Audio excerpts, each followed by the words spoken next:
Hello बच्चों, let's read the question. The question says assertion meiotic division result in production of 4 dissimilar cells. Reason DNA replication in meiosis occurs during interphase before meiosis 1 but not meiosis 2. Option A, both assertion and reason are true and reason is a correct explanation of assertion. Option B, both assertion and reason are true but reason is not correct explanation of assertion. Option C, assertion is true but the reason is false. Option D, assertion is false but reason is true. Now let's see key concept of this question. Key concept is meiosis.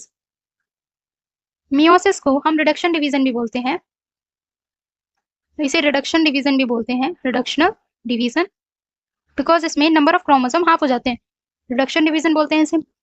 meiosis दो part में divide है, पहले meiosis 1 होती है, meiosis 1, उसके बाद interkinesis stage आती है एंड देन होगी meiosis 2।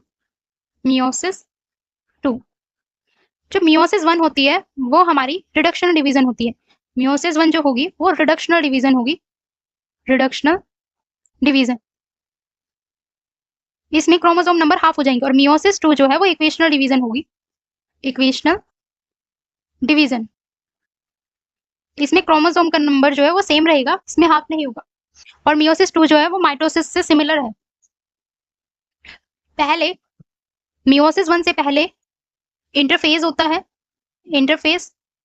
इंटरफेज के बाद सेल एंटर करता है meiosis 1 में, meiosis 1 के बाद एक स्टेज आती है जिसे बोलते हैं इंटरकाइनेसिस,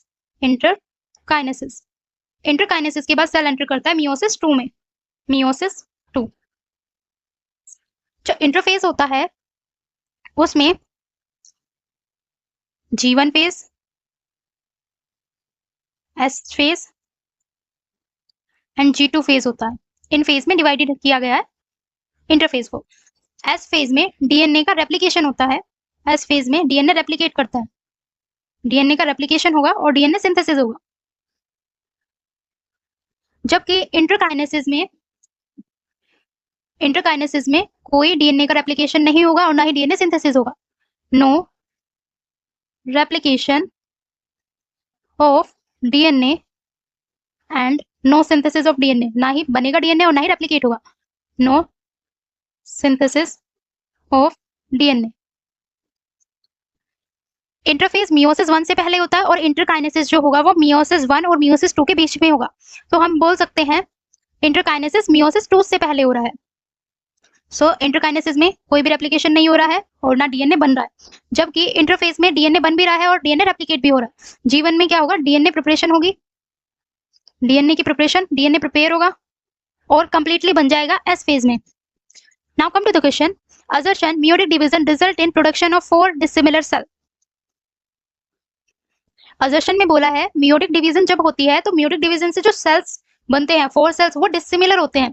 तो assertion में correct बोला, ये correct assertion है because the resulting cells from meiosis are not genetically identical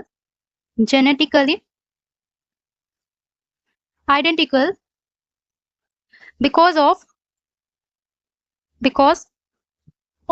recombination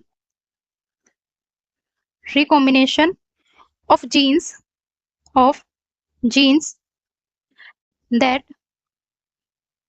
occur during prophase 1।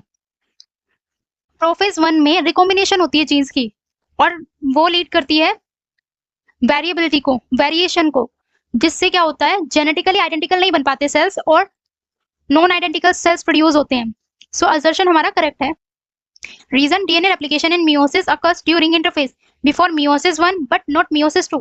Reason भी करेक्ट है। अभी हमने देखा meiosis 1 से पहले हमारा इंटरफेज हो रहा था, इंटरफेज में डीएनए का रेप्लिकेशन भी हो रहा है और डीएनए सिंथेसिस भी हो रहा है, जबकि meiosis 2 से पहले हो रहा है इंटरकाइनेसिस में ना तो डीएनए का रेप्लिकेशन हो रहा है और ना ही डीएनए सिंथेसिस हो रहा है। तो असर्शन एंड रीजन दोनों ही करेक्ट है, बट रीजन करेक्टली एक्सप्लेन नहीं कर पा रहा है असर्शन को।